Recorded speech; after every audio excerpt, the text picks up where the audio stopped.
morning, Mason Nation. It's Thursday, October 17th, and welcome back to Mason Cable News, Mason's morning news program. I'm Ashley Hill. And I'm Courtney Woodard, filling in for Desmond Jordan. Which, actually, Desmond is sick again this week. Oh, poor Desmond. I know, but he will be back next week, and he is feeling lots better, so no need to worry. That's good.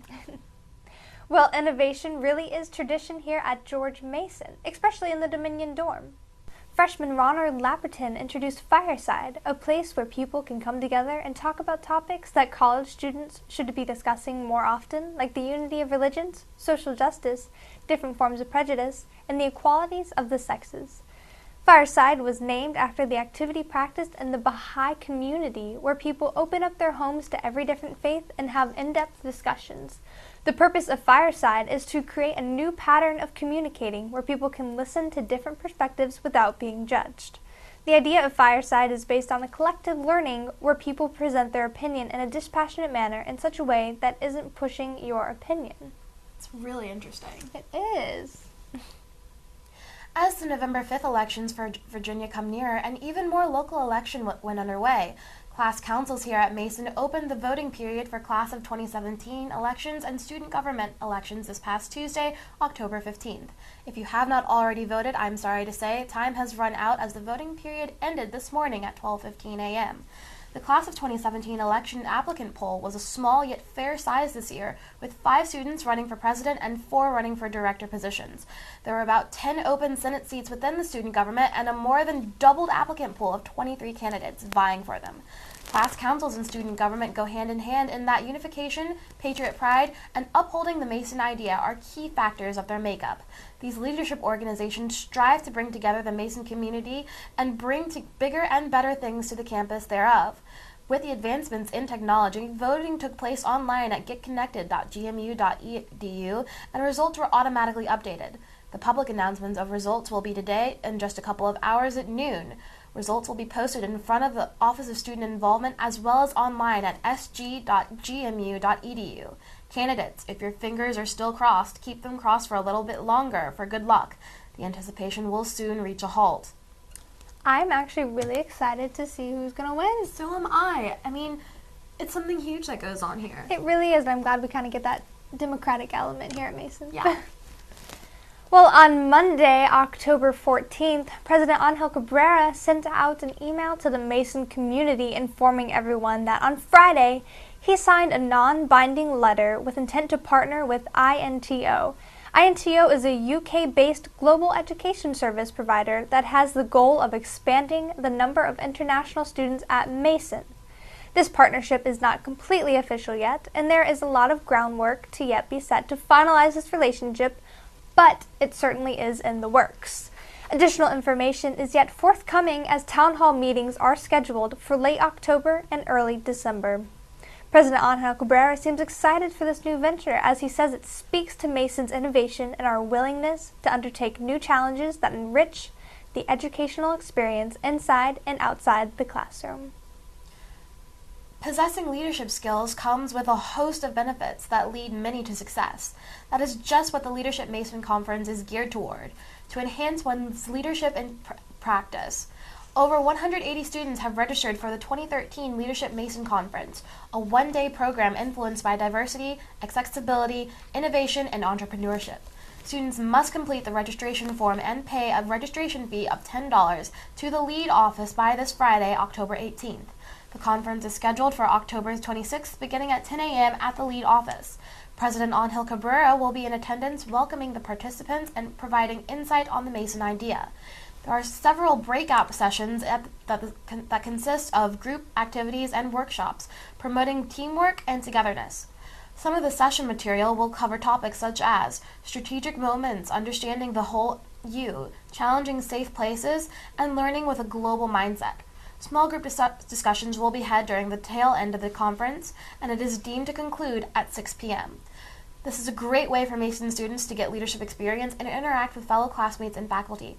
The program is also established to have each participant leave with a new relationship made with another participant.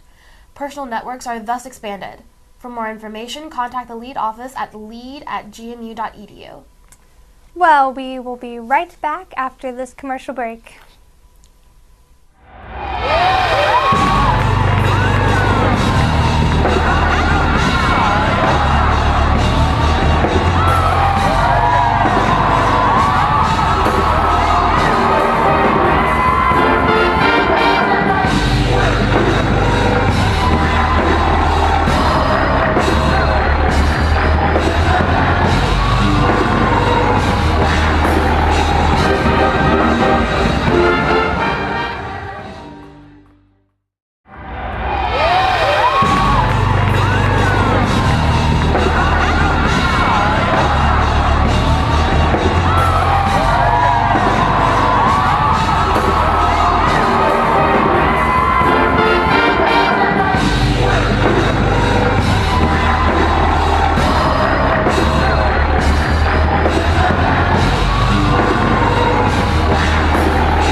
Once again, I'm Tyler Byram.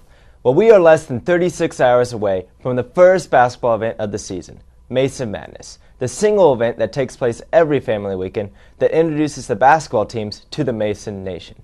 Mason Madness will also hold performances of the Green Machine, the Masonettes, and also the cheerleaders in what is expected to be the most exciting Mason Madness in its history.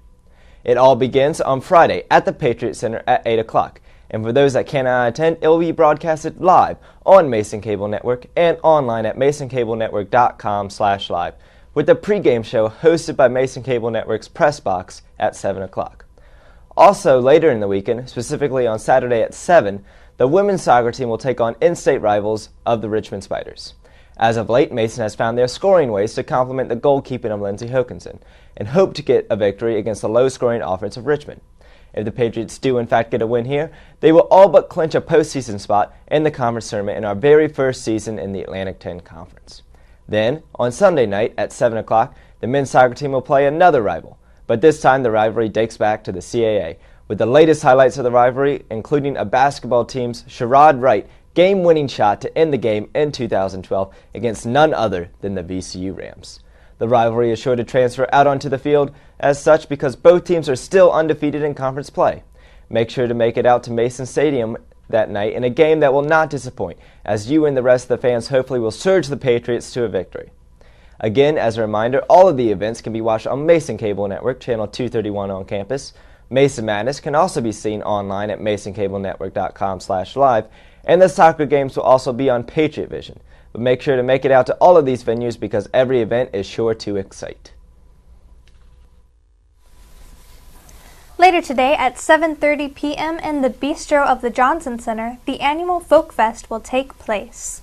There will be live music, free food, great merchandise, and admission is free. Anyone who loves live music events should come. Tomorrow from 9 p.m. to 11 p.m. in the Mason Pond, the Mason Unplugged event will happen.